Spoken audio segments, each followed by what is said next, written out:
Hello everyone. Tonight we're going to travel back in time to a quiet Korean village of the Goryeo dynasty around 900 years ago, where the scent of barley porridge drifts from open kitchens and the nighttime hum is broken only by firewood popping under clay pots. Imagine this. You walk down a narrow dirt path in your straw shoes, feeling the cool soil through your soles. Chickens scatter, and somewhere nearby, someone is pounding something rhythmically. Maybe rice, maybe not. Because here's the twist. Rice, that golden grain we associate with every Korean meal today, was a luxury. You might be surprised to hear this story, but in many parts of medieval Korea, the average villager rarely ate rice at all. So before you get cozy and drift off to sleep, take a moment to like the video and subscribe to support us. Now, turn off the lights, close your eyes, relax your body, focus on the story, and enjoy the ride tonight. You shuffle along the edge of a twilight village, somewhere in what we now call South Korea. It's the Goryeo dynasty, long before the days of smartphones, ramen, or YouTube mukbangs. But even then, people were obsessed with food, and not just the rich. The kitchen huts here are small, their walls made of mud and straw, topped with roofs so low you have to duck. Through the little doorway of one, you see an old woman crouching barefoot by a clay stove, stirring something that smells nutty and warm. She glances at you, then grunts softly, a sort of medieval "hey there," and lets you watch. Inside, there's no polished metal pot. Instead, a heavy black cauldron sits above glowing red embers. She's stirring with a paddle long enough to be mistaken for a boat oar. You peer inside. What's bubbling away isn't rice, but something paler and lumpier. Barley porridge. You expected steamed white rice, like in the K-dramas. But nope. In villages like this, rice was too precious, too difficult to grow in dry inland valleys or in colder northern regions. Instead, they relied on barley, millet, and sorghum, grains that could handle tougher climates and tougher times. The woman lifts the paddle. The porridge stretches like cheese and plops back into the pot. Steam rises in soft curls, smelling of toasted grain and earth. She drops in a few dried anchovies and turns away like she just performed a sacred rite. You sit on a straw mat as she ladles the mixture into a shallow bowl. It's thick, hearty, and vaguely salty. It won't win any Michelin stars, but it does the job. Warmth in your belly, energy in your limbs, and outside, you hear a man returning from the fields. He's got a bundle of radish leaves under one arm and 2 sweet potatoes in the other. His wife greets him with a playful smack on the shoulder, muttering something about forgetting to fetch salt. You hear them giggle. Even in medieval Korea, domestic drama thrived. As the fire crackles, the neighbors drop by one, bowls in hand. It's dinner by committee. Someone brings boiled turnip. Someone else offers salted beans. You begin to see how these communities shared everything, except maybe their fermented garlic. That's sacred. Now, here's a strange little fact. Barley porridge, or borijuk, wasn't just a fallback food. It became beloved. During hot summers, it was considered refreshing. During famines, it was life-saving. And during festivals, it even showed up on wealthier tables with sesame oil drizzled on top. Historians are still debating whether the love for barley came from genuine taste preference or pure necessity. But if you ask any old villager in your imaginary timeline tonight, they'd probably answer with a chuckle and say, "You think we had a choice?" You stretch your legs and notice the dog curled under the bench, licking a turnip skin. A child next to you is eating what looks like a grain pancake, crunchy on the outside, soft and bland on the inside, and dipped in soy sauce that's more salty than sweet. As night deepens, someone brings out fermented radish kimchi, so sour it could wake the dead. One old man makes a show of gagging dramatically before gobbling 3 slices. The room bursts into sleepy laughter. Even 900 years ago, dinner tables were filled with food jokes. Suddenly, you hear someone mention a rumor. Apparently, a family up the hill had actual rice for chuseok. The crowd gasps. One woman says it must have been stolen. Another insists her cousin saw it herself, plump white grains, glistening like pearls. Everyone nods solemnly, as though discussing a UFO sighting. The truth: that family probably traded 2 goats and a barrel of soybean paste for a small bag of polished rice. Or maybe they just knew someone in the capital. Either way, it wasn't normal. For these villagers, rice was a wedding food, a celebration meal, a dream dish. You finish your bowl. It doesn't taste like anything special, but there's a strange uncomfort in that. It reminds you of oatmeal, or maybe a sad risotto that forgot to be fancy. Outside, the stars glitter quietly. You thank the family with a slight bow. The woman hands you a crust of barley cake for the road and tells you not to drop it. It doubles as a doorstop if you don't eat it in time. The coals dim in the hearth. A sleepy lull settles over the village. Somewhere in the distance, a wooden bell sounds from a monastery. Night has claimed the hills, and in your belly, warm and steady, rests the humble meal that sustained a dynasty.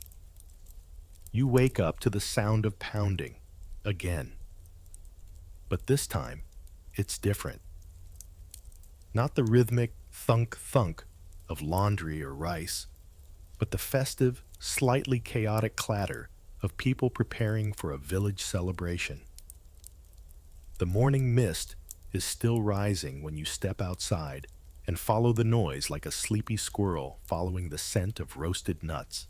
You trail behind a group of kids carrying bundles of greens and laughing about something involving a runaway chicken and a stolen pancake. They're headed to a small clearing behind the houses where low tables have been set up and covered in makeshift cloths. No chairs, of course, just straw mats and an assortment of bowls that don't match but somehow feel like they belong together. It's a local holiday, nothing grand like the king's birthday or a nationwide festival. Just a small village day to honor the spirits of the mountains. There will be food, music, and stories.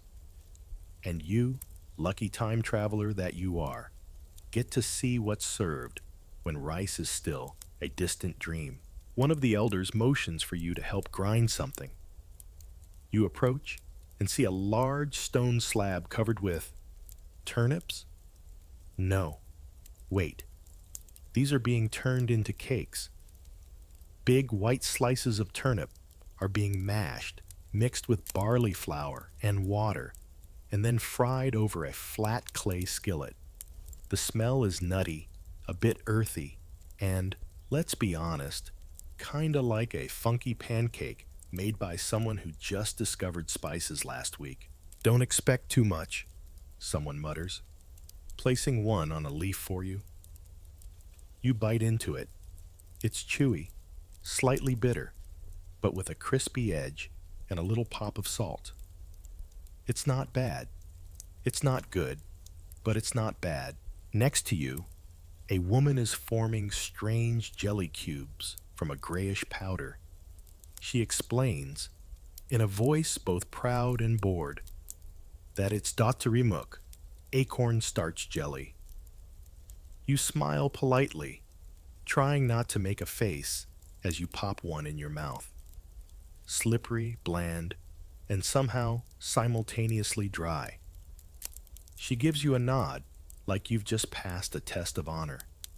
Apparently, it's all about the sauce. And here comes the jang sauce. Thick, dark brown, fermented soy paste mixed with garlic, sesame oil, and green onions. It's like someone took miso and gave it a side hustle as a dip. You swirl your jelly cube in it, and suddenly, it's edible. Kinda good, even. The sauce, not the cube.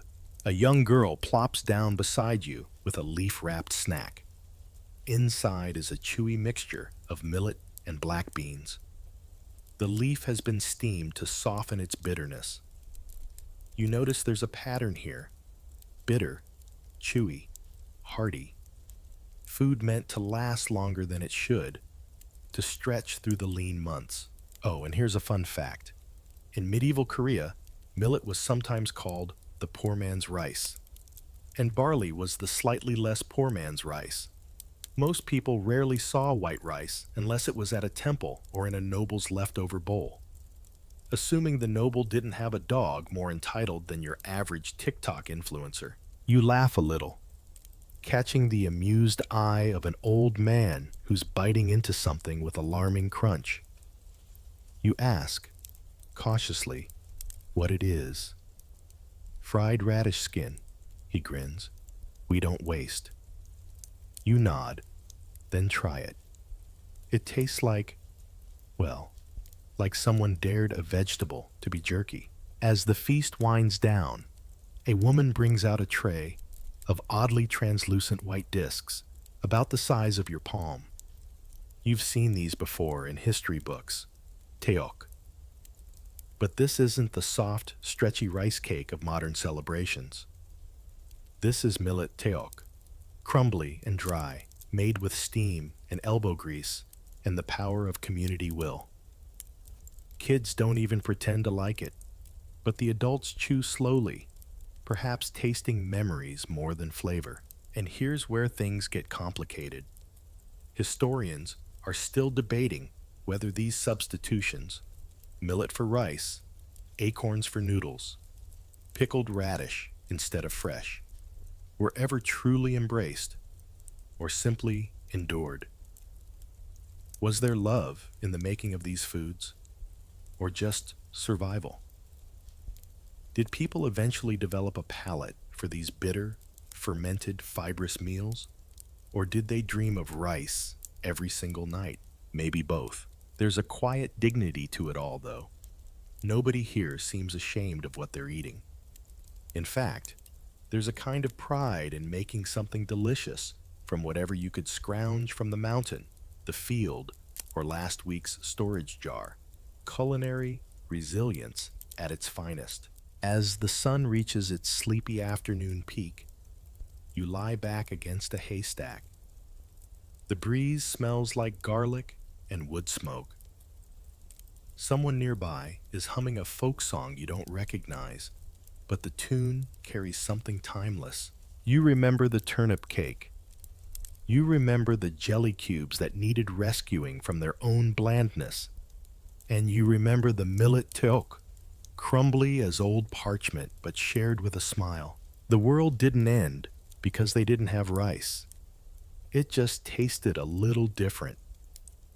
You wander back through the village that evening, full of strange textures and unexpected flavors, when a scent lures you toward another home. This one is quieter, smaller. A single candle flickers near the window. The door creaks open just enough for a little boy to peek out. Then, deciding you're harmless, or perhaps too weird to be dangerous, he lets you in. Inside, His grandmother is cooking something in a large, deep pot. The room is damp with steam, the kind that fogs up your face and clings to your eyebrows. Whatever's in that pot smells strong, really strong. Garlic, definitely. Maybe seaweed. You swear something herbal, like wet moss that got into a fist fight with soup. She doesn't speak much, but gestures toward the fire. You squat beside her and peer inside. It's guk, Korean soup. But not just any soup. This one is made with radish tops, wild greens, kelp, and something you're pretty sure used to be seaweed, though now it resembles a soggy curtain. She sprinkles in some wild chives and murmurs something about adding depth. You nod like you know what she means. Then she drops in a few cloves of garlic. Whole cloves, like the kind you usually mince or roast. This soup, it wants you to know there's garlic. And here's where it gets interesting. In medieval Korea, soup wasn't a side dish. It was the main event. Rich or poor, everyone had some version of it. Whether it was meat-based, fishy, or a desperate invention using everything but hope.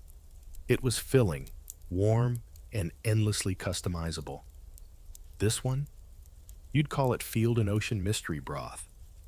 Maybe even slap a $14 price tag on it at a hipster food truck. The boy beside you sips from a bowl and winces, then adds more salt. His grandmother swats his hand gently, but lets him do it. He looks at you proudly, like a tiny chef who just saved the recipe. You smile, pretending you also prefer your soup with a bit more sodium and a bit less seaweed drama. She offers you a bowl. You sip carefully. It's bold. The greens are bitter, the broth thin, and the garlic punchy enough to threaten vampires in a 3-mile radius. But it's honest food. Honest in the way a muddy puddle is still water. Not pretty, but it gets the job done. And here's your odd fact of the night. Medieval Koreans sometimes added pine needles, tree bark, or even powdered charcoal to their soups during times of scarcity. Not for flavor, definitely not for flavor, but for nutrition and survival. Charcoal was believed to help with digestion, though historians are still debating whether that was medicinal wisdom or a desperate last resort. You glance around the small kitchen. There are no spice racks, no soy-glazed salmon fillets waiting in the wings, just jars of pickled vegetables, a few hanging herbs, and the occasional dried fish tied up with straw. Everything here is functional, fermented, or both. A shelf in the corner holds dried radish, strips of burdock root, and one lonely jar of something purple and bubbling. You don't ask what it is. You've seen enough horror movies. As you finish your soup, the woman adds a bit of millet to the pot, letting it soak up the remaining broth. It thickens slightly, turning into a stew-like paste. The boy grabs a chunk of yesterday's barley cake and dips it like it's a churro. It's not a churro, but hey, he's making it work. The candle flickers again. A breeze slips through the cracks in the wall. The woman pulls her shawl tighter and hands you a folded leaf. Inside is a tiny wedge of something brown. It's soybean paste, aged until it smells like old secrets. She motions for you to try it with a slice of radish. You do. It's pungent, salty, a bit fermented food adjacent, but not unpleasant. Like cheese that gave up its dairy ambitions and chose a spicier life. The boy starts to yawn. His grandmother scoops him into a corner straw bed and covers him with a faded quilt. She sits back down and stirs the embers. her gaze lost in the flames. You realize how central this little fire is. More than a stove, it's the heartbeat of the home. It heats, cooks, lights, and comforts. You offer to help clean up. She waves you off. But you do it anyway, stacking the bowls, folding the mat, sweeping up a rogue turnip peel. She chuckles softly, maybe surprised, maybe grateful, maybe amused that a strange traveler with your accent even knows how to sweep. And just before you leave, she points to a small wooden plaque above the hearth. It's etched with a few rough characters, something about gratitude, simplicity, and eating what the land gives. You step outside. The village is quiet again, the air crisp and sweet. A dog barks in the distance, then stops. The stars flicker like lazy fireflies. You feel full, not just from the soup, but from the warmth of that tiny, steamy room, and maybe from the garlic. Probably a lot from the garlic. You wander down the path again, led this time by a mysterious, sour, salty scent wafting through the early morning air. The houses look still, but the smell is alive, pulling you along like a nosy ghost.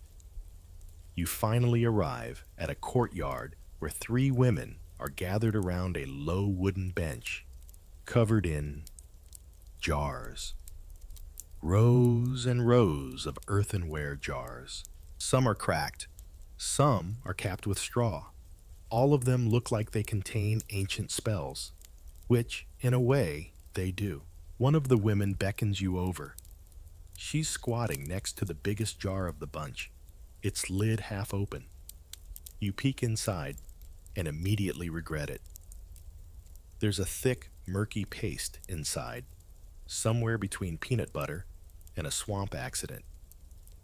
It's doenjang, fermented soybean paste. She laughs at your reaction. "Smells like home, doesn't it?" she says, grinning. You're not sure if that's a joke or a curse. In medieval Korea, fermentation wasn't just a culinary quirk. It was survival science. These jars, called ongi, were the family fridge, spice rack, and apothecary all rolled into one. Inside were precious supplies: soy sauce, pickled garlic, salted fish, and preserved vegetables that could last all year, or longer. Some jars were opened only during special festivals or to welcome honored guests. Others were so funky they were avoided even by the family dog. You watch as the women check the contents with practiced care, stirring slowly with wooden paddles and sniffing deeply, like potion masters testing a brew. One of them uncovers a smaller jar, revealing translucent slices of pickled cucumber floating in reddish liquid. She offers you one. You hesitate. But what's a little fermented crunch between time-traveling friends? You pop it in your mouth. Oh, wow. Tangy, sharp, and oddly refreshing. It tastes like vinegar in summer rain with a whisper of chili pepper. Definitely better than the gray acorn jelly from earlier. Now here's a quirky historical tidbit. The average household in the Goryeo dynasty might have had dozens of ongi jars lined up outside, each with a slightly different microbial personality. There was even a belief that jars worked better when placed near plants or when cared for by someone with good energy. Bad energy? Your pickles would turn to mush, and your soy sauce might curse you with digestive vengeance. You follow the women as they move to the shaded side of the courtyard where a row of new jars waits to be sealed. Inside, one is a mix of radish, chili powder, and garlic, early-stage kimchi. but not the red, spicy kind you know from today's BBQ restaurants. This is watery, clean, and softly sour. More cucumber spa day than fermented thunderstorm. One woman adds a handful of salt and mutters a phrase you don't catch. You ask her what she said. "It's a blessing," she replies, "for the jar, so it doesn't go rotten." You nod like this is perfectly normal. Inside, you're marveling at how much faith people once put in vegetables. A younger woman is busy filling a jar with soybean chunks in water. She tells you this is how they make meiju, the dried soybean bricks that eventually become fermented paste or soy sauce. The process takes months, even years. There's no instant gratification here, just mold, time, and patience. And here's the academic eyebrow raiser of the moment. Historians are still debating whether the precise fermentation techniques were passed down verbally through communal demonstration or written somewhere that's since been lost. Some say it was the women's domain, guarded like secret family spells. Others think monks preserved the methods in temple kitchens. Either way, it's one of those culinary traditions where your best recipe came from watching grandma elbow deep in brine. You're handed a small plate of jangaji, vegetables pickled in soy sauce. There's garlic, perilla leaves, and a chunk of green pepper that looks like it might fight back. You take a bite. Your eyes water a little, but in a good way, like eating a salty memory. Someone brings out barley rice, still steaming in a bamboo basket. You spoon some onto a leaf, add a little paste, and top it with a slice of pickled radish. One of the women demonstrates the folding technique with flair, like she's wrapping a gift. You mimic her awkwardly and take a bite. This is it. The moment it all makes sense. You don't miss the rice. You don't need the meat. The leaf wrap, earthy and soft. The barley, chewy and nutty. The paste, deep and funky. The pickle, bright and sharp. They balance each other like a perfectly awkward boy band. You smile mid-bite. A chicken wanders by and pecks at a dropped slice of cucumber. One of the women shoos it away and mutters something about disrespectful birds. Another laughs and says, "Even chickens want jangaji now." As the morning slips into afternoon, the jars are sealed and wiped clean. Cloth covers are tied with twine, and small wooden charms are set on top. You're told these will sit through the seasons, aging slowly, transforming silently. Some might not be opened until next year. Others will be ready in just a few weeks. Before you leave, one of the women hands you a small clay cup of liquid. It's pale, cloudy, and smells like rice and sunshine.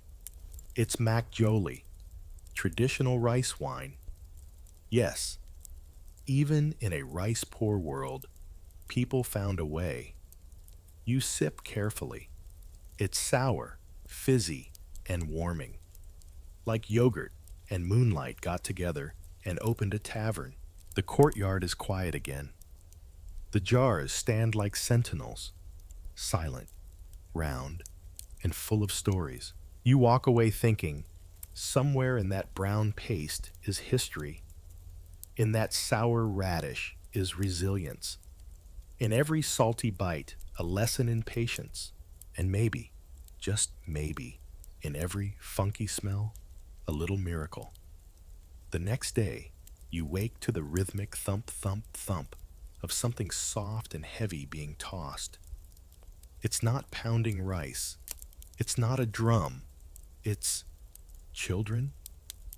You peek outside, still wrapped in the sleepy fog of fermented dreams, and see a group of kids bouncing something over a fire pit. Popcorn? You get closer. It's not popcorn.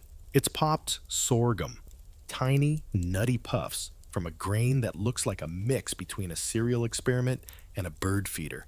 They hand you a small woven pouch filled with the stuff. It's slightly smoky, a bit chewy, and only vaguely resembles the movie snack you're thinking of. But in this village, it's as close as they get. Sorghum doesn't need much water and survives bad harvests like a champ. Think of it as the doomsday prepper of medieval grains.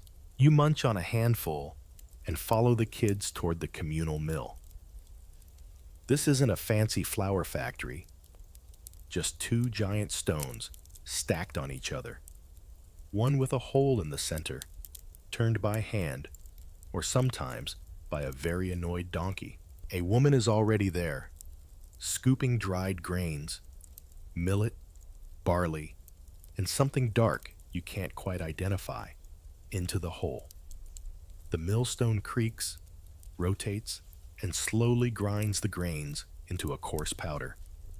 The kids call it gold dust. You wouldn't go that far, but hey, it does sparkle a little. Here's a bite of solid history. In places where rice was scarce, people didn't just eat other grains. They blended them. Mixed grain dishes, or japgokbap, became the norm. 5-grain rice, 7-grain porridge, barley mixed with sorghum or beans. Each blend was a little different depending on what the land gave that season and what hadn't been eaten by birds, bugs, or your neighbor's goat. A man shows you how to steam the freshly milled mixture in layered bamboo baskets. The steam rises slowly, curling like lazy fingers. You inhale deeply. It smells like nutty bread and warm wood. A kid nearby inhales too hard and sneezes into the pot. Everyone groans. Time to start that batch over. Another family invites you to help press the ground millet into flat cakes. You shape one with your hands, trying to mimic the firm press they do, but yours comes out lumpy and a little sad. They pretend not to notice. One woman fries the cakes on a stone pan, flipping them with a bark spatula. The texture ends up somewhere between pancake and hockey puck.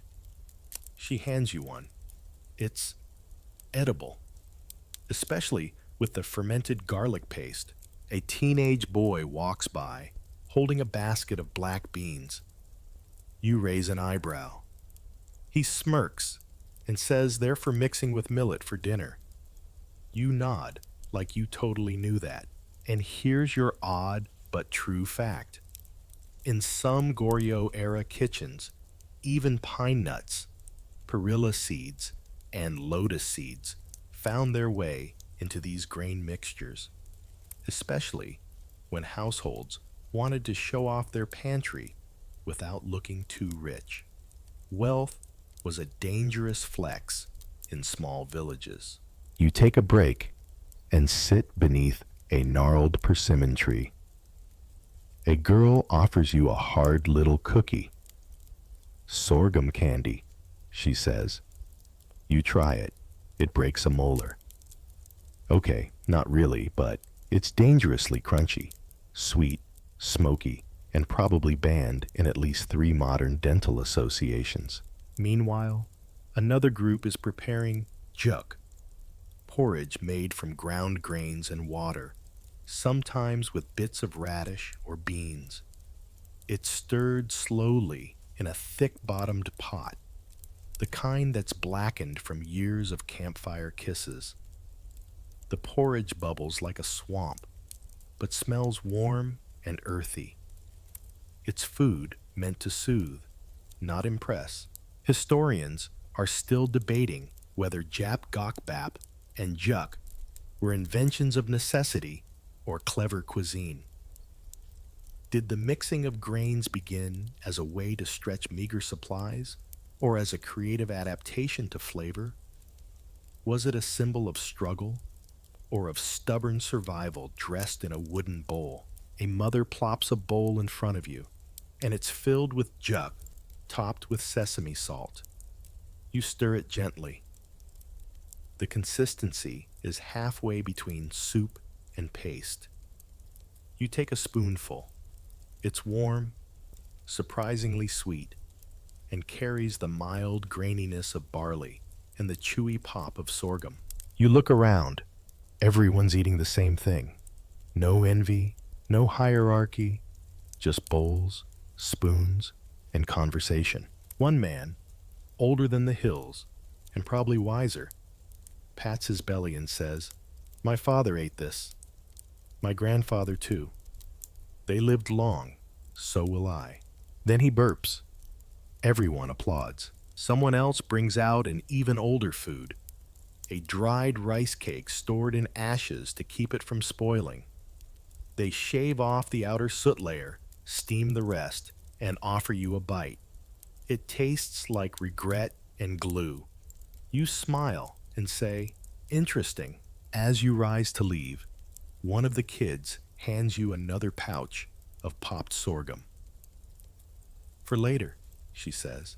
You tuck it into your sleeve and head back toward the hill, feeling oddly full. Not from the food, necessarily, but from the richness of a cuisine born not from luxury, but from ingenuity. You pass another mill on your way back. It creaks slowly, endlessly, turning grain into flour, flour into meals, meals into stories. Stories like this one. And you think, maybe the meal wasn't missing rice. Maybe rice was missing this. You wake to birdsong and the distant hum of gossip, the kind that can only mean one thing. Someone's already out gathering wild greens, and someone else is complaining that the best spots are being hogged by that nosy auntie from the East Ridge. You follow the trail behind the village, your feet brushing through dew-soaked grass. The air smells green, no other word for it.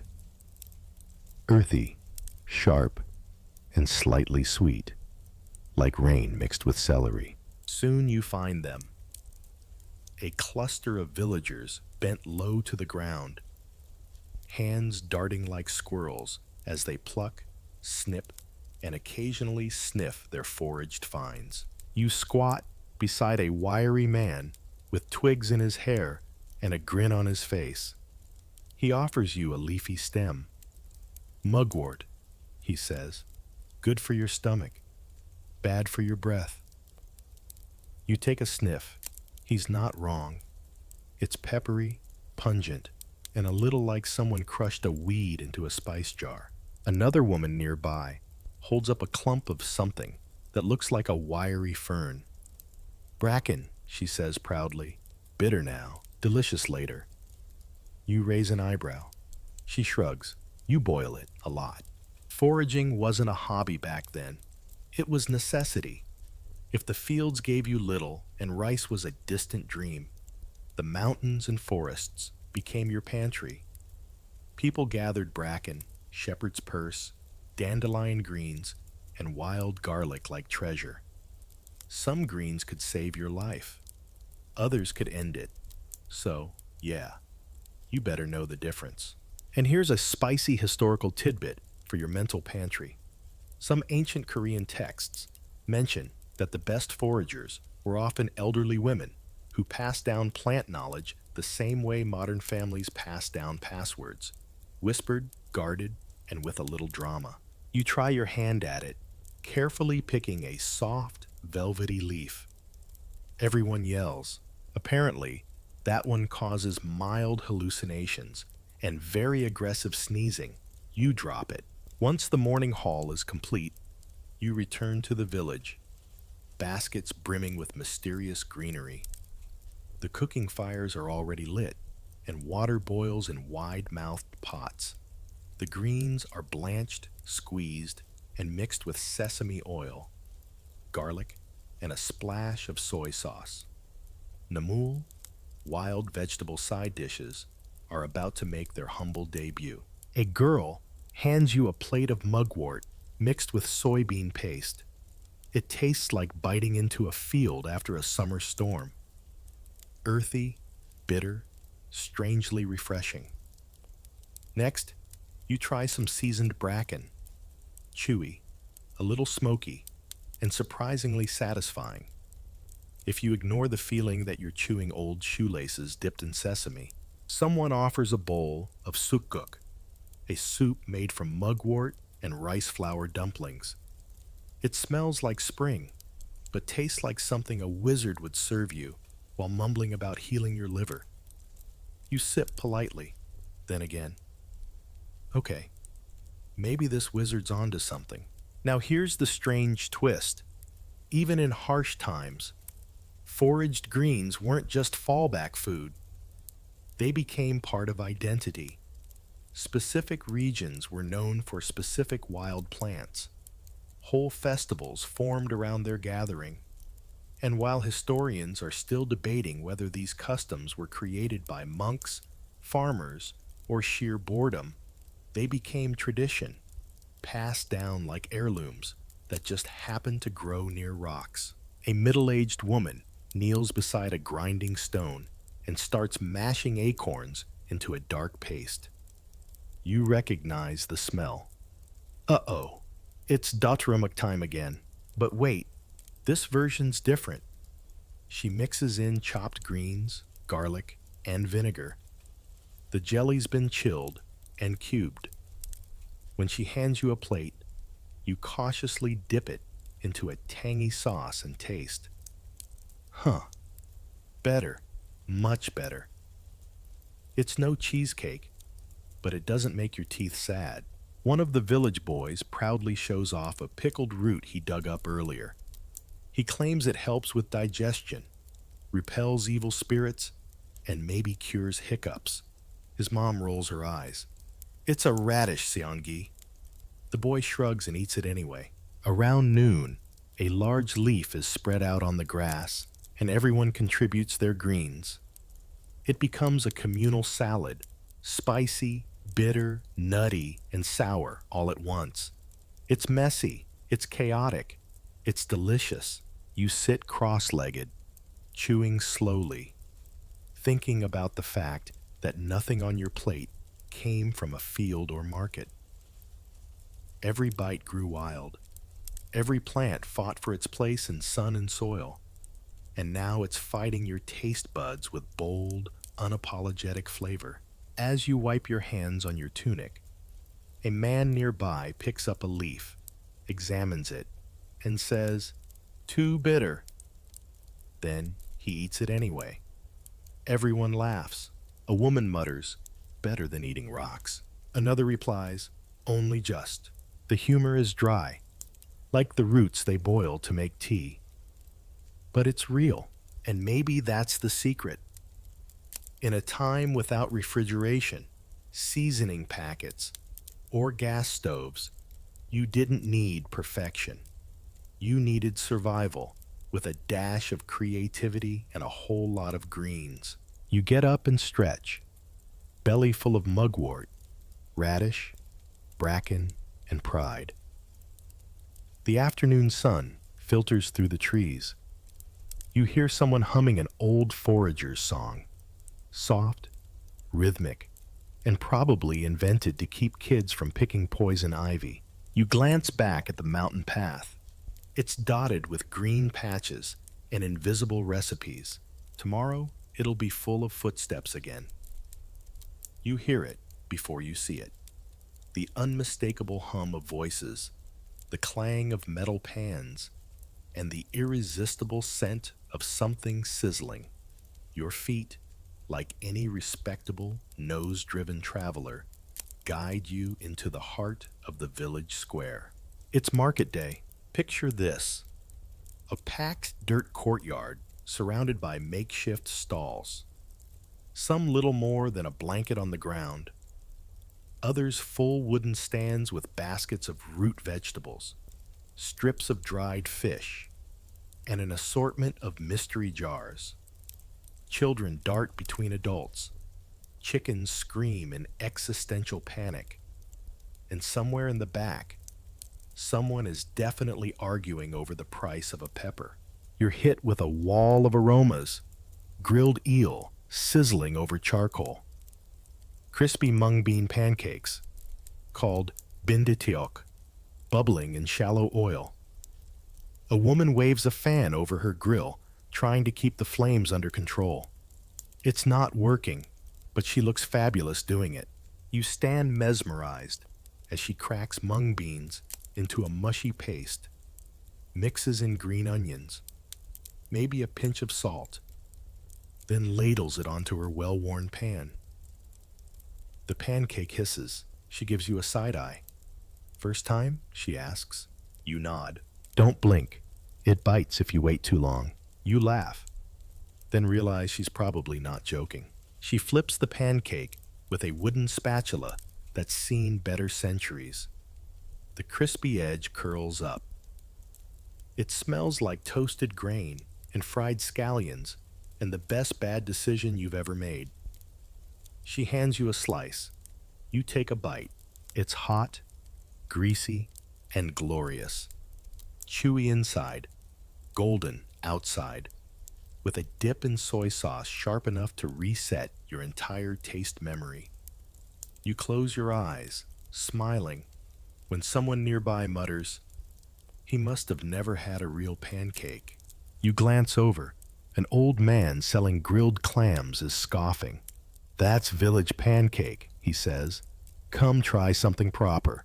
So you do. His stand has a tiny charcoal grill covered with shellfish, mostly freshwater clams and tiny snails. He drizzles them with sesame oil and a touch of fermented chili paste. They pop open like little secrets. You take one in a leaf wrap, teeth crunching the shell just a bit too hard. He chuckles. "Don't bite the house, just the tenant." You nod, trying not to bleed dignity. This market isn't just a place to trade food. It's where gossip fries faster than anything else. You hear it all. "Did you hear the blacksmith's son stole a duck?" No. It walked into their yard. Ducks have feet. It's legal." Someone throws a vegetable. Meanwhile, a pair of teenage girls are selling skewers of dried persimmons soaked in rice syrup. Sweet, sticky, and about 10 seconds away from pulling out your fillings. You buy two. You have regrets by the second bite. You keep going. Here's your history nugget. In medieval Korea, village markets weren't daily. They popped up every 5 or 10 days, rotating between nearby towns. Called jong, these pop-up markets brought together everything from food to fabrics, herbs to fishing nets. They weren't just trade centers. They were social clubs, courtrooms, and Tinder combined. If you wanted news, trouble, or a boyfriend, you went to market. Someone tugs at your sleeve. It's a tiny lady with 4 teeth and the energy of a caffeinated squirrel. She hands you a square of something brown and shiny. You sniff. Smells nutty. "Chestnut jelly," she says proudly. You bite. It's dense and sticky, with just a hint of sweetness. Kind of like a medieval energy bar, if your gym also sold pickled squid. As you chew, a child walks by, holding what looks like seaweed on a stick. It's roasted laver, crispy, salty, and absurdly delicious. He looks at you, then breaks his in half and hands you a piece. In this world, generosity often comes wrapped in seaweed and dirt. Nearby, an herbalist in faded robes is selling something that looks like twigs floating in old tea. You ask what it is. "For liver," he says. "For your liver?" He doesn't laugh. "Yours. Trust me." You back away politely. Here's the strange detail of the day. One of the stalls has small brown eggs stacked neatly in a basket. But when someone buys one, they crack it open and drink it. Turns out, it's not an egg. It's a boiled and smoked silkworm pupa, crunchy on the outside, squishy on the inside, and considered a protein-packed snack. You pass for now. And the controversy? Historians are still debating whether food stalls like these were more regulated or more chaotic. Some argue local magistrates set strict rules to prevent food poisoning, theft, or price gouging. Others say it was a culinary Wild West. Whoever had the best sauce won. You wander further, nibbling on a bit of pan-fried tofu dusted with salt. It's firm, lightly crispy, and fresh from the village well. A teenage boy throws you a wink. "It's my mom's recipe," he says. "She's the one yelling about duck theft." He grins. "Probably." As the sun begins to dip, you sit on a low stone wall, watching the square slowly empty. People carry away bundles of greens, jars of pickled roots, sacks of barley flour, and heads full of rumors. The woman with the pancakes hands you one more for the road. No charge. You didn't burn your mouth. You earned it. You wave goodbye, your arms full, your mouth tingling with garlic, chili, and pride. The market fades behind you, but the noise lingers like spice on your tongue. Laughter, sizzling, side-eye, and stories. And somewhere in that square, tucked between the pancakes and the pickles, you've tasted a little truth. Food wasn't just for filling bellies. It was for connecting people, even the ones who maybe stole a duck.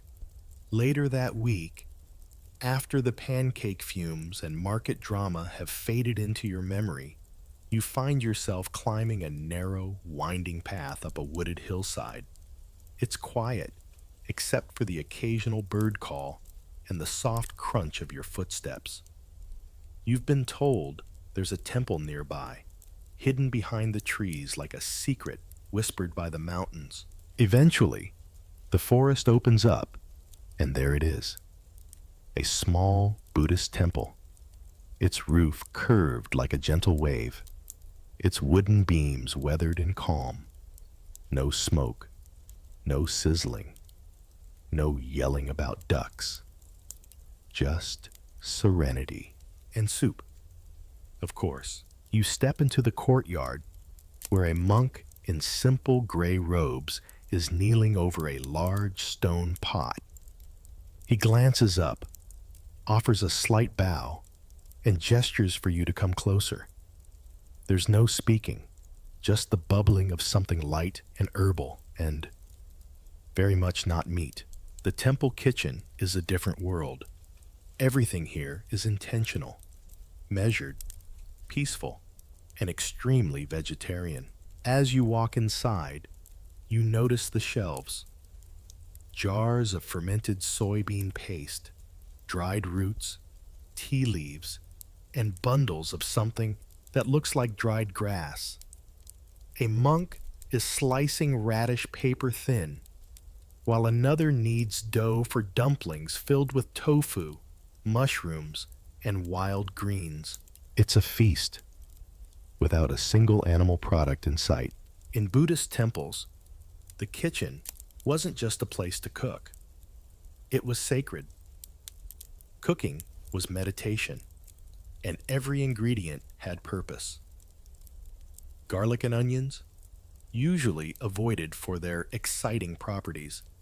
Apparently, enlightenment and garlic breath don't mix. But don't panic. They make up for it with layers of umami from fermented pastes, toasted sesame, wild herbs, and deeply earthy broths. You're handed a bowl of temple stew, a mix of tofu, zucchini, kelp, and a hint of fermented soybean paste, doenjang. It's light, yet deeply nourishing, like a warm hug from a monk who also happens to be a nutritionist. One monk is carefully preparing kimchi, but not the fiery red kind.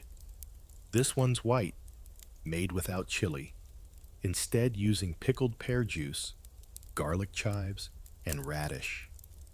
It smells mild and fresh. You take a bite. It's crunchy, cool, and surprisingly addictive. You never knew restraint could taste so good. You glance around at the others, eating silently, their bowls balanced in front of them like little altars. The clink of chopsticks is the only sound, and somehow it's enough. Here's a neat historical nugget. Buddhist temple cuisine, known as sako yumsik, was a driving force in Korea's culinary history. Monks preserved vegetables through ingenious methods, experimented with fermentation, and turned the most humble ingredients, roots, tubers, and tofu, into culinary art. In fact, many techniques used in modern Korean kitchens have roots in these mountain temples. But here's the controversial bit. Historians are still debating how much of temple food influenced the broader diet of the lower classes. Some claim it shaped everyday cuisine, especially during meat-scarce times. Others argue the influence stayed within temple walls, only reaching wider audiences centuries later. Back to your spoon. You take another sip of the broth. It's simple, but layered. There's no meat, but your mouth isn't bored. The mushrooms give it depth. The kelp brings umami. And the soybean paste, it whispers wisdom. Another monk hands you a piece of tofu, pressed, pan-seared, and topped with crushed sesame seeds. You bite in. It's firm, nutty, and tastes cleaner than your conscience. Suddenly, a loud noise shatters the silence. A chicken. You turn. A hen is casually strutting through the courtyard like she owns the place. Everyone freezes. One monk sighs and gets up with a broom. Not to hurt her, just to gently guide her out. The chicken resists. She hops. She squawks. She flaps dramatically onto the roof and disappears. Silence returns. You look around. No one laughs. No one speaks. But a single monk near the corner smirks, just a little. You catch his eye. He gives a tiny shrug. Even enlightenment can't stop poultry drama. You help clean up. The dishes are washed in silence. No soap, just hot water and elbow grease. The monks explain it's about mindfulness. You nod. Internally, your city slicker brain is screaming for detergent. Later, you're served a cup of boricha, roasted barley tea. It's nutty, warm, and oddly comforting, like a grandparent's blanket in liquid form. You sip slowly, sitting beneath a paper lantern, watching the leaves dance in the wind. Here's your weird detail of the day. Monks often use tofu as currency between temples. Not money, but tofu. It traveled better than coins and fed more people. Also, it couldn't be taxed, which feels both smart and slightly rebellious. As the sun begins to set, you bow your thanks and step back onto the forest path. The trees seem taller now, the air clearer, your belly full, but not heavy. You leave with a sense of stillness, a slight tofu addiction, and a mental grocery list that now includes radish, kelp, and not too sassy mushrooms. Down the hill, the world grows louder again. Chickens, shouting, smoke, and spice. But for now, you carry the silence and the subtle, sacred flavor of a kitchen that feeds more than just hunger. You return to the village square, thinking you've experienced the whole culinary range of medieval Korea, from earthy temple broths to the sassy chaos of market day. You're wrong, because now it's time for eggplants. Yes, eggplants. You overhear the drama before you see it. A cluster of people murmuring by the well, fanning themselves aggressively, the way only deeply scandalized villagers do. 3 eggplants, not even boiled, with sesame oil, in May. Someone gasps. A child drops their rice ball. You inch closer. Apparently, the local magistrate, a man known for his sharp robes and suspiciously clean hands, just served roasted eggplants at a public feast. Not rice, not barley, not even respectable soup. Eggplants, 3 ways, like it was the royal court. Who does he think he is? The crown prince of vegetables? One woman hisses. You blink. This is clearly serious. Turns out, eggplants in medieval Korea had a complicated reputation. On one hand, they were admired for their beauty and adaptability. On the other hand, they were considered indulgent, soft, fickle, and too rich tasting for hard-working folk. One record even describes eggplants as a food best eaten by poets with weak ankles, which explains a lot about the magistrate, honestly. You're invited to a small side gathering by the village hall, where the proper eggplant tasting is happening. A line of clay plates is laid out with various forms: steamed, grilled, pickled, and one version so soaked in sesame oil it looks like a makeup tutorial gone wrong. You try the grilled one. It's soft, smoky, and slightly bitter. Not bad. Then the pickled one. Tangy, chewy, and aggressively purple. Next, a steamed slice with chili sauce. It disintegrates in your mouth, and possibly your dignity. Then comes the overoiled one. You take a bite. It slips down your throat like a greasy rumor. You choke a little. Someone pats your back and says, "He's not ready." A child watching nearby shrugs. "I like eggplants," she says. The adults gasp. "Don't say that out loud," her mother whispers, stuffing barley into her mouth to neutralize the shame. So what's the deal with eggplants? Well, according to historical notes, eggplants were both admired and feared. Some medical texts claimed they could cause internal coldness. Others said they soothed fevers.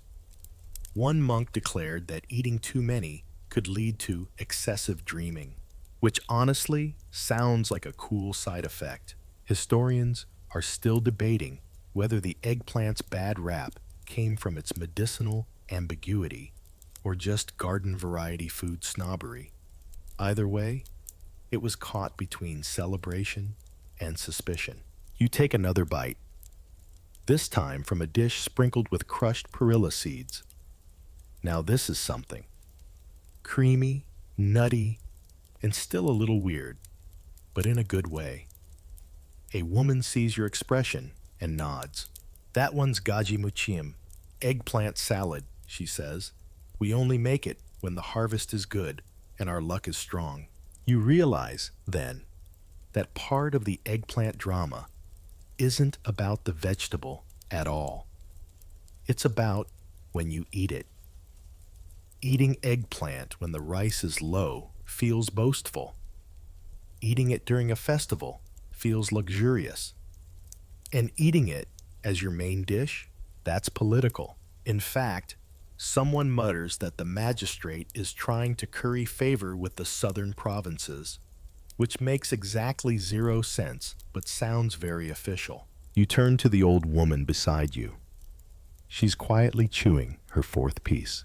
"Do you like eggplants?" you ask. She shrugs. "Sometimes. Depends who's cooking them and why." You nod. Another dish is brought out. Gaji John. Little fried eggplant slices dipped in mung bean flour. You try one. It's crisp on the outside, soft inside, and dipped in soy vinegar sauce with chili threads. You actually like it a lot. You smile and say so. Someone nearby scoffs. You would. You're not sure what that means. but you feel oddly judged. Then the magistrate himself appears, robes flowing, eggplant-colored hat gleaming. He smiles graciously, raises a cup of rice wine, and says, "May our harvest be abundant and our vegetables always soft." Silence. Someone claps. One. Time. The awkwardness is a condiment at this point. You slip away before anyone asks for your opinion on squash. As you walk through the village, the sun beginning to set, you hear people debating the eggplant situation. Some say it was delicious. Others say it was arrogant. A few say it was too soft, as if food texture were a moral failing. And somewhere in the hills, farmers quietly pull eggplants from the earth, deciding whether to eat them, sell them, or hide them until the drama cools. You head back to your little corner of the village, eggplant juice on your sleeve, your brain spinning with flavor, opinion, and the surprising political weight of one purple vegetable. You've eaten wartime barley, temple tofu, wild mountain greens. But this was your first scandal, and honestly, it tasted pretty good. The next day, you find yourself standing awkwardly beside a palace wall. Not inside the palace, of course. You're not that much of a time-traveling VIP, but you're close enough to smell roasted chestnuts and what might be pheasant or squirrel. It's hard to say. A line of workers shuffles past you, baskets in hand, not full of rice, not full of vegetables. No, these baskets hold something much more valuable. Leftovers. Palace leftovers. One man catches your curious stare and grins. "Come on," he says. "You want to see where royal food really ends up?" You follow him down the side alley, away from the manicured courtyards, and toward a back gate where wooden trays are being stacked. Rice with pine nuts, fish bones picked mostly clean, chestnut slivers, pheasant broth, half-eaten, a stray dumpling. He points at a pot bubbling over a clay stove nearby. "This," he says, "will feed the entire back village by sundown." You blink. Turns out, palace kitchens didn't waste anything. After feeding the royals, the ministers, the concubines, and the assistants to the concubines, there were still mountains of edible scraps, and those scraps, slightly royal, slightly communal, were redistributed. The stew he's making? A glorious mishmash of leftover meats, roots, and last night's ceremonial soup. He calls it siragijuk, soup made with cabbage leaves and rice bits left behind in the bottom of the pot. It smells rich, earthy, and just a little smug. You take a sip. It tastes like someone whispered luxury into your barley. Now, here's a juicy history bite. Some scholars believe this redistribution system wasn't just about kindness, it was politics. Feeding the poor with royal scraps created loyalty, soothed unrest, and showed off how much food the court could afford to waste. But, and you knew this was coming, historians are still debating whether the practice was systematic or just a really clever rumor that made the court look good. You continue following your guide down a dusty path to what looks like a soup kitchen. But it's actually just someone's house with a really large pot and excellent gossip skills. Inside, a group of women are turning a tray of leftover rice cakes into a crispy snack by pan-frying them in perilla oil. They crush the rice slightly, add chopped wild scallions, and top it with dried shrimp. You try one. It's chewy, salty, and shockingly good for something born from royal table scraps. One woman winks and says, "Even the king's fish bones have flavor." A boy nearby is licking a chicken foot like it's the last popsicle on earth. You think he's exaggerating until you try one yourself. Somehow, This strange tangle of cartilage and soy sauce tastes like slow-cooked patience. And then there's the chestnut porridge. A large bowl of it sits cooling by the window. It's silky, sweet, and made from chestnuts too small to be served whole at the royal table. Here, they're boiled, mashed, and stirred into barley for an almost dessert. You take a spoonful and close your eyes. Suddenly, you're royalty. Cold draft? Gone. Hunger? Soothed. Existential dread about eggplants? Forgotten. In one corner, an old man tells a story about how he once found a lotus root in a palace scrap basket, cooked it into a soup, and met his wife the same day. The room laughs. Someone else says, I once found a peach pit and planted it, grew a tree. Still no wife, though. More laughter. And that's the strange thing. You'd expect royal leftovers to be a sad, forgotten thing. But here, they're celebrated, made into something new, turned into stories and traditions. It's culinary alchemy, not just turning waste into food, but turning inequality into survival. One woman brings out a dish that makes the room go silent.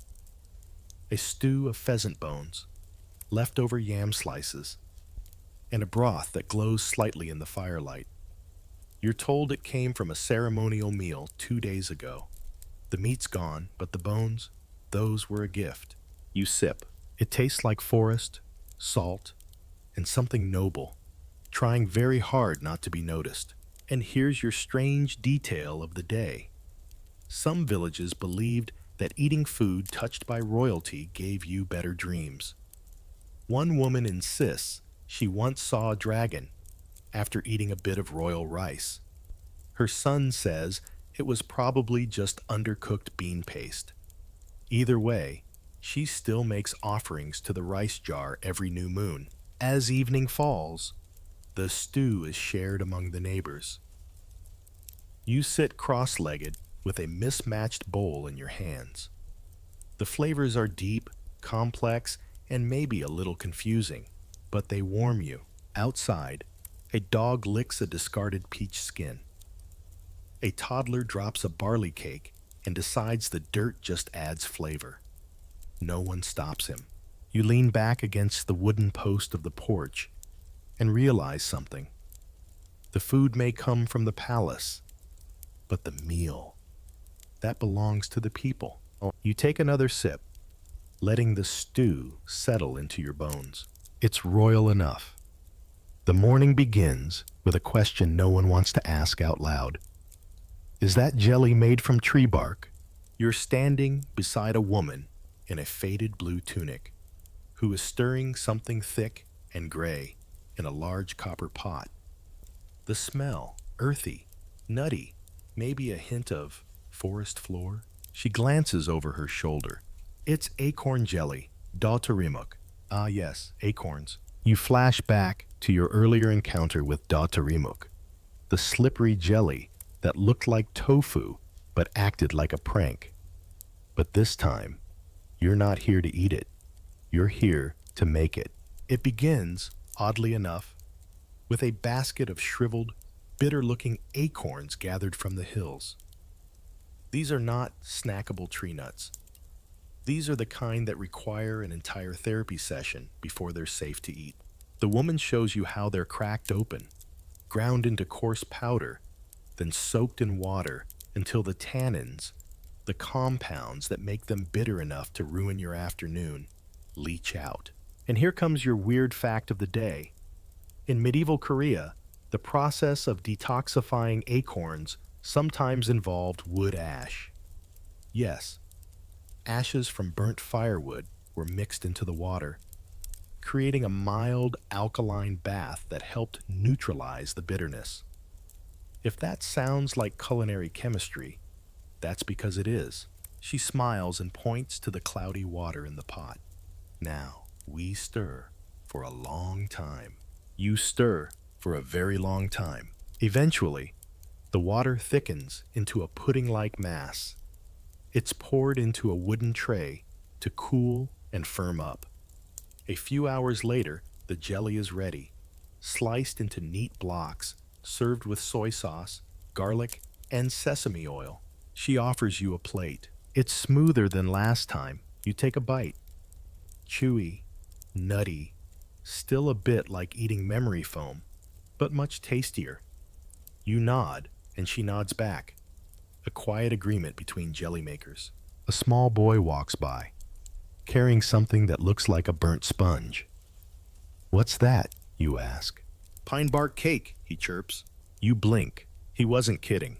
Turns out, in times of famine, pine bark was ground, dried, and mixed with millet flour to make a kind of emergency bread. It tasted terrible, by all accounts. But when there was no rice, and even barley was scarce, bark became bread. You try a bite. It's bitter. It's dry. It tastes like regret. You smile politely and hand it back. He shrugs and eats the rest like a champ. Here's the thing. Medieval Korea didn't just deal with poverty. It dealt with cycles of scarcity. Droughts, poor harvests, bandits, war.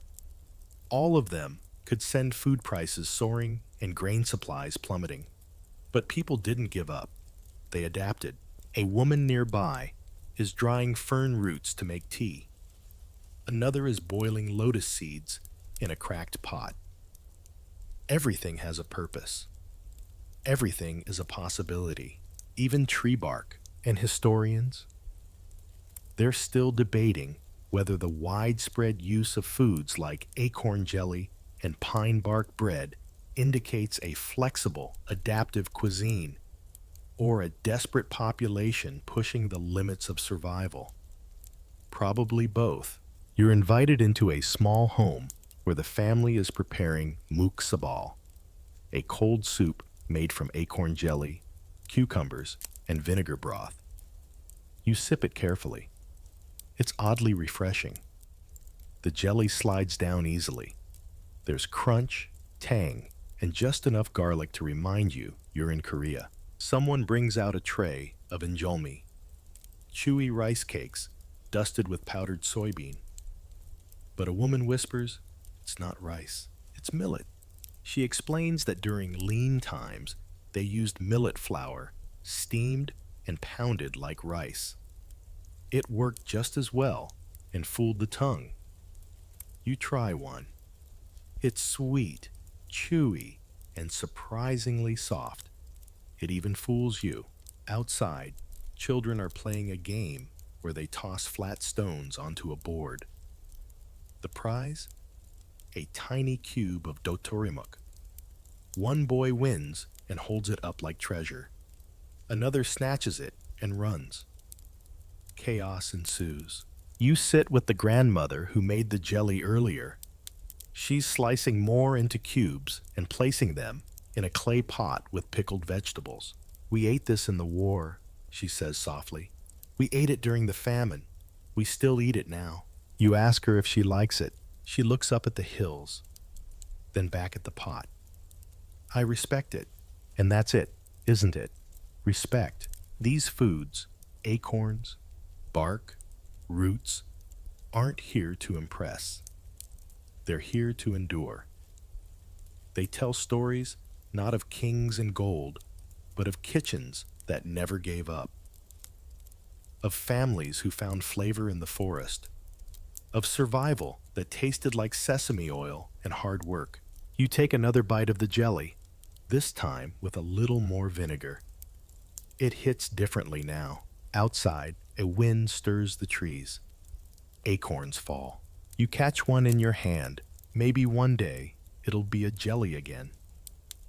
You're still chewing on the memory of acorns when a sharp, unmistakable aroma hits your nostrils like a flying slap. Fish. But not the friendly grilled kind. No. This is something ancient, funky, and borderline confrontational. You follow the scent, intrigued and mildly alarmed, and it leads you to a thatched roof house with a rack of drying fish swaying in the breeze. A woman stands beneath them, tying little bundles of anchovies with straw string. She turns as you approach. Looking for something salty? She asks. You consider your life choices, then nod. She hands you a dried anchovy. Just one. No sauce. No introduction. You stare at it for a moment, then cautiously nibble. It's chewy, salty, crunchy, then chewy again. It tastes like the ocean had a nervous breakdown and took up residence in your sinuses, but it grows on you. You follow her into the small open kitchen where another woman is pounding fish. Yes, pounding fish. Into a paste using a flat rock and what appears to be a very offended wooden mallet. Fermented skate, she says. You blink. That's fish we let rot on purpose. You blink harder. Skate is a type of ray, and in Korean tradition, especially in areas that didn't have access to refrigeration, it was fermented until it reached a pungent ammonia-rich stage. It was sharp, tangy, and according to some, a spiritual experience. You ask if it's still safe to eat. She laughs. Safe? It's divine. Here's a historical twist. Even landlocked villages managed to eat fish thanks to ancient preservation techniques. Salt drying, fermenting, brining, and smoking meant fish could travel from the coasts to the mountains without ever seeing a refrigerator. Anchovies and pollock were especially popular as they preserved well and packed a punch in soups and stews. In fact, dried fish became so central to inland cuisine that it appeared in everything, from rice porridge to ceremonial offerings. Some regions even developed unique methods of flavoring dried fish with persimmon vinegar, honey, or chili paste. You're handed a dish of jatgal, fermented seafood, often served in tiny amounts like spicy jewels. Today's selection? Salted shrimp, aged squid, and something suspiciously gelatinous. You taste. It's intense. A tiny dab of salted shrimp on barley rice suddenly makes your whole mouth sing. A tiny bit too much, and your mouth files a complaint. But here's the fascinating bit. Fermented seafood wasn't just about taste. It was also about trade.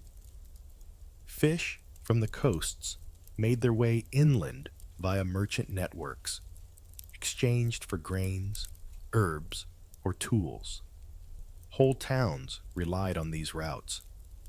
And while historians are still debating how consistent the supply chains were, or how much spoilage occurred, it's clear these little fish had big mileage.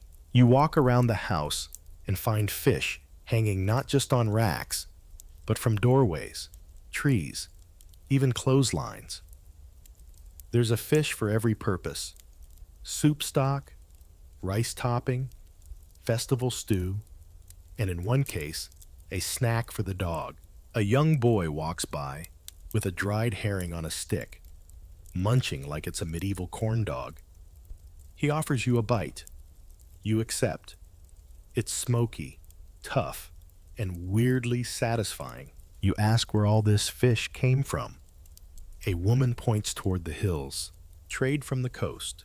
It took 3 days. You're stunned. Fish. 3 days from the sea, in a village without even a puddle in sight.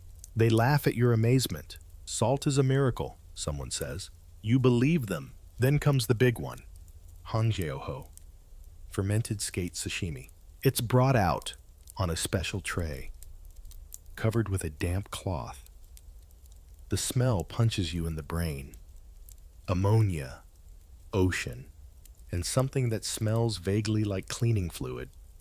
You stare. Just try one, they say. You pick up a slice with trembling fingers. It's translucent, slightly curled, and vibrating with menace. You bite. First comes the numbness, then the sharp tang, then a wave of something that feels like tasting lightning. Your eyes water, your ears ring. A single tear escapes. The woman claps. He didn't scream. It's a local badge of honor. Surviving your first bite of fermented skate without sprinting into the woods. Honestly, you kind of loved it. As the sun begins to set, you join them for dinner. The meal is simple: barley rice, dried anchovy soup, spicy radish, and giotgal on the side. There's laughter, stories about trading fish for turnips, and a dramatic reenactment of the time someone tried to ferment an eel and was banned from the kitchen for a month. Here's your strange detail of the night. In some remote areas, fish wasn't just food, it was currency. Dried pollock could be traded for tools, salt, or even labor. One tale tells of a man who bought a cow with a year's supply of anchovies. As you sip your soup, watching the stars rise, you realize something. Fish didn't just nourish, they connected. Villages to coastlines, families to traders, meals to memory. And even here, miles from the sea, you can taste the tide. You wake up to the gentle clinking of ceramic cups and the scent of something grassy. No, not grass. More like boiled roots and forest memories. You wander toward the sound, led by the distinct feeling that someone's making tea and possibly casting a spell. You arrive at a shaded veranda where an elderly man is pouring steaming liquid from a clay teapot into tiny cups the size of your thumbnail. Around him are bundles of herbs, dried, twisted, and definitely gathered with opinions. He motions for you to sit. No words, just a smile and a nod, like you're about to take part in a ritual. You accept the cup. It's warm, fragrant, and tinted greenish-brown. You take a sip. It tastes like homework and moss, with a hint of lemon. And maybe regret. Dried angelica root, the old man says finally. Good for the blood. You nod, trying to ignore the fact that your tongue feels like it just attended a funeral. Another cup is poured, this one amber and smoky. Licorice root and roasted barley, he says. Good for the lungs. It's better. It has a subtle sweetness. You imagine your lungs smiling politely. Now here's your fun historical fact. Herbal remedies were deeply woven into the daily diet of medieval Koreans. Food wasn't just nourishment, it was medicine. Every root, leaf, and mushroom had a function. Some healed headaches, some helped digestion. Some, apparently, helped with unresolved romantic suffering. That last one comes with a wink from a woman passing by, carrying a bowl of odd-smelling soup. What's that, you ask? Love sickness cure, she says, or constipation, depending on the dosage. You don't ask for a bowl. The herbalist continues his silent demonstration, laying out ginseng, bellflower root, dried jujubes, and what looks like shredded bark. He adds a few to a small kettle, covers it with water, and sets it to simmer. Steam rises gently. You inhale and immediately feel your nose hairs try to quit their job. Too strong? He asks. You nod. Perfect, he replies. Here's the weird part. A lot of these herbs taste like punishment, but people still drank them daily. Some were made into teas, others into porridge, and some even snuck into pancakes and dumplings like little medical spies. And historians, oh, they love this stuff. There's still debate over whether these food-based remedies were rooted in science, tradition, or just very convincing old ladies. One school of thought argues that many combinations, like ginger and jujube, have real antioxidant effects. Another group says, sure, but do they cure heartbreak? You sip again. Honestly, your heartbreak is fine. But your digestion? Let's just say things are moving along. You're invited into a kitchen where a woman is making yakbap, literally medicinal rice. It's a sticky rice dessert mixed with honey, cinnamon, pine nuts, and chestnuts, steamed until golden brown and glossy. You perk up. Finally, something that smells like a hug. You take a bite. Sweet, nutty, and delightfully chewy. She grins. It helps the spleen, she says. You're not entirely sure what your spleen does, but you'd gladly feed it this forever. Another kitchen is brewing a type of syrup from fermented plum juice. It's tart, sticky, and added to teas or poured over cooked meat. You ask what it's good for. Unclogging the heart, someone says, emotionally or physically. Yes. At the next stop, someone hands you a sticky rice cake with wormwood. You hesitate. Wormwood sounds unfriendly, but it's not bad. A little bitter, but balanced. Helps with dreaming, they explain, especially when you've seen too much. You chew slowly. You've seen fermented skate, pine bark, and pickled radish nightmares. Maybe it's time for a nice dream. As the afternoon winds down, you're brought to a wooden table where villagers sit, sipping sangwa tang, a strong, sweet medicinal drink made from cinnamon, licorice, and peony root. They toast to health, long life, and digestive peace. You raise your cup. To herbs, someone laughs. To flavor pretending to be medicine. And here's your strange but true detail of the day. In some medieval Korean folktales, certain herbs were said to grant temporary invisibility, make someone fall in love, or even bring back lost memories. Of course, the most effective herb was usually someone's mom's cooking, the herbalist from earlier returns, this time with a slice of dried pear. Try this, he says. Good for your throat. You chew. It's sweet, soft, and actually tastes good, like candy with a purpose. You sit quietly as the sun sets, sipping your third or fourth herb tea. You've lost count. Your tongue is tingling, your stomach is calm, and your spleen is possibly writing a thank you note. You think back to modern health trends. Smoothies, juice cleanses, detox diets, and realize medieval Koreans already did it all. Except their detox drinks came with a side of fermented radish and a warning label written in poetry. And whether or not every root and leaf cured what it claimed, the care, intention, and tradition behind each sip made it more than a beverage. It was community medicine, family wisdom, a sip of hope in a cracked ceramic cup. You take one last drink. It's bitter, strong, perfect. The village feels different today, quieter, leaner. You wake to the sound of crows circling overhead and the sight of bare branches scratching the sky. There's no firewood smoke curling from the rooftops, no cheerful clatter of breakfast pots. Even the chickens look worried. You've walked into a famine year. A woman walks past, carrying a bundle of tree bark and wild roots. She doesn't smile, just nods. Everyone's busy, everyone's thin. You follow her to a clearing where families are gathered. No feasting, just quiet work.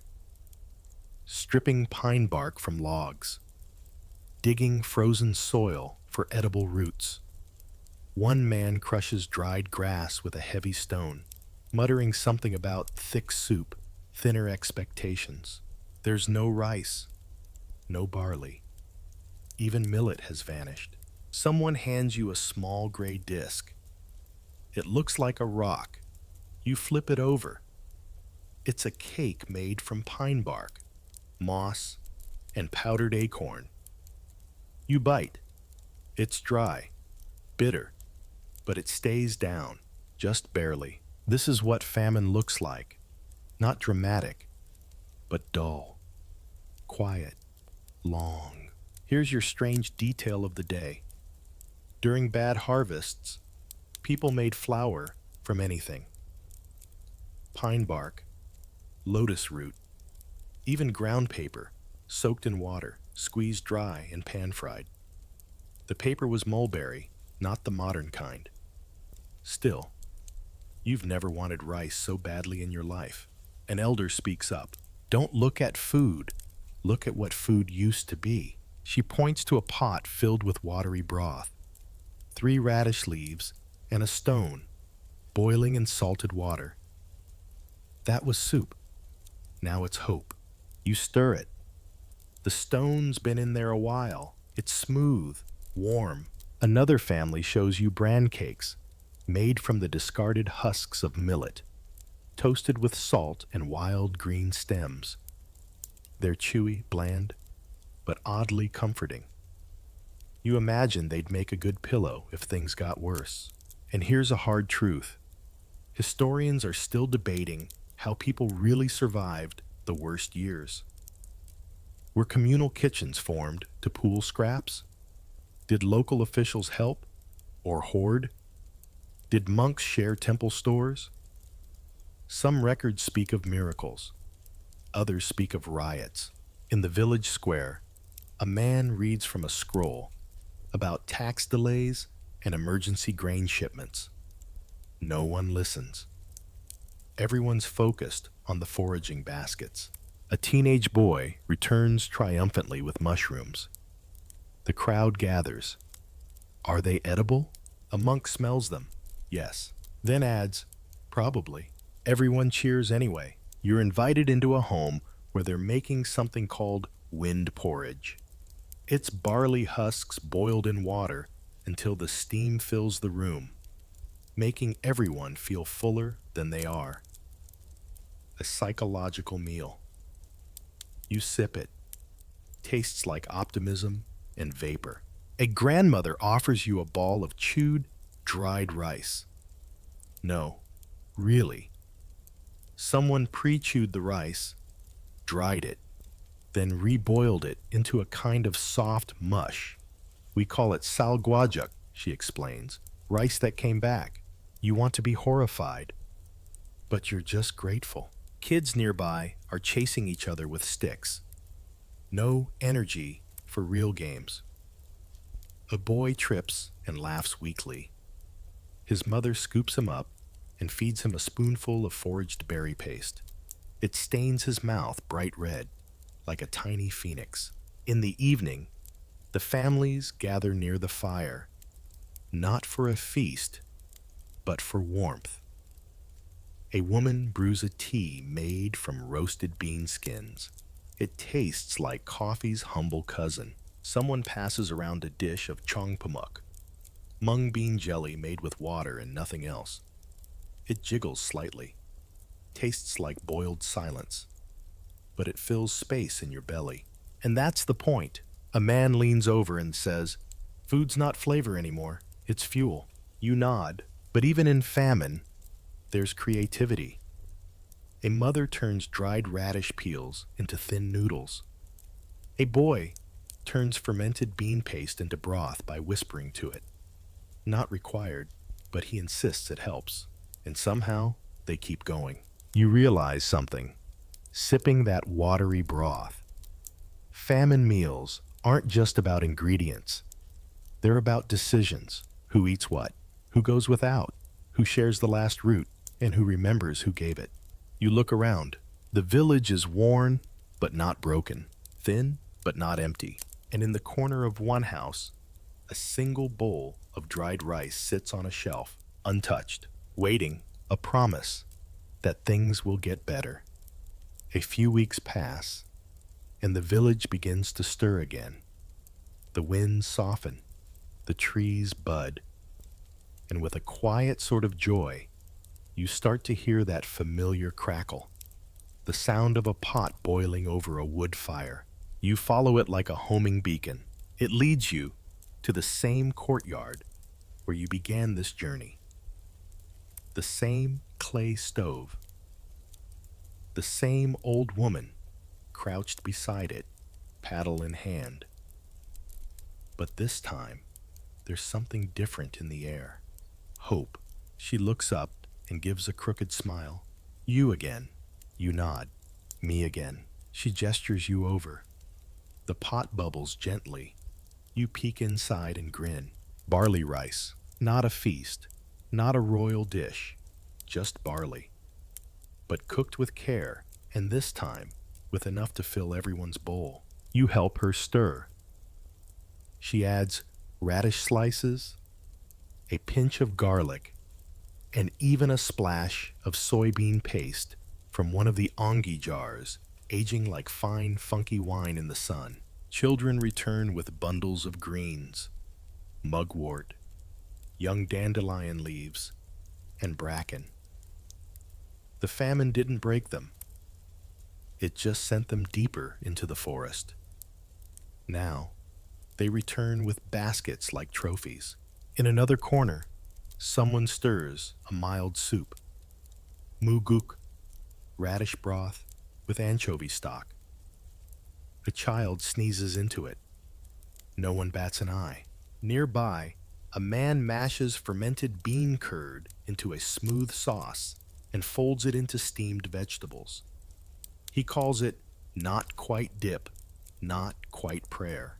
You're handed a bowl, barley rice, soup, kimchi that's finally fermented enough to earn its title, a side of bracken greens, and a tiny dish of pickled garlic soaked in sweetened soy sauce.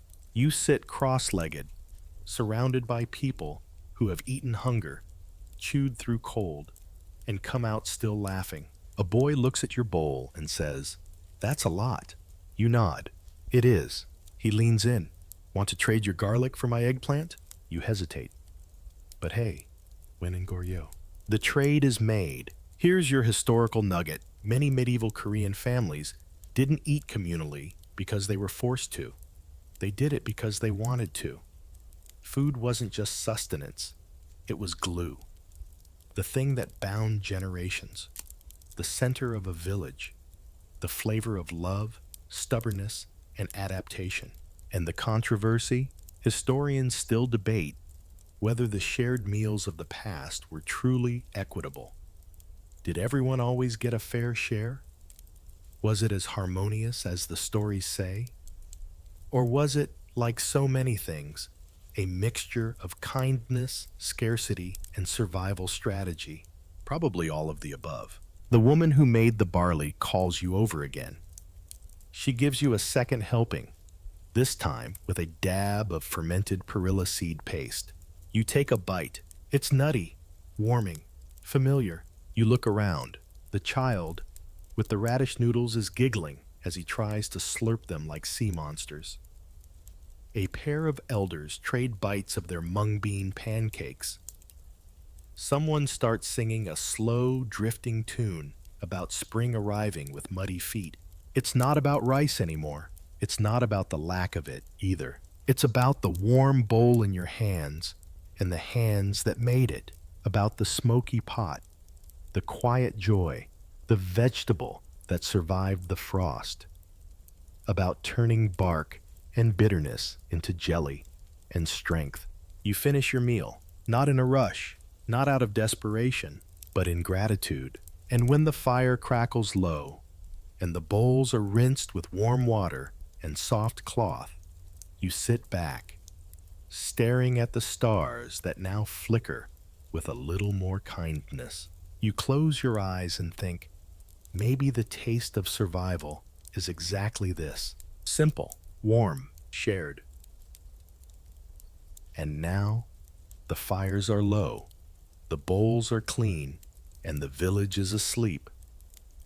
You lie on a straw mat under the eaves, wrapped in an old blanket that smells faintly of smoke, garlic, and springtime. The stars above stretch like quiet lanterns in the sky. The wind is softer now. No more sharp hunger in the air. just the steady rhythm of breath and soil and the memory of warm food in your belly. Somewhere nearby, a pot still simmers, slowly, gently. Maybe someone's cooking barley for the morning, maybe just keeping the fire alive. Your eyes grow heavier. The scent of fermented soybean fades into a whisper. The laughter of children, now distant. The taste of mugwort, radish, and rice lingers gently on your tongue. Soft reminders of where you've been tonight. No battles, no kings, just people. Cooking, eating, surviving. And in that quiet, humble tradition, something beautiful endures. So rest easy now. You've walked the hills, stirred the pots, dipped your spoon into history. Let it settle. Let it warm you. Let it lull you to sleep like a lullaby passed down in flavor, not words. You are full. You are safe. You are home.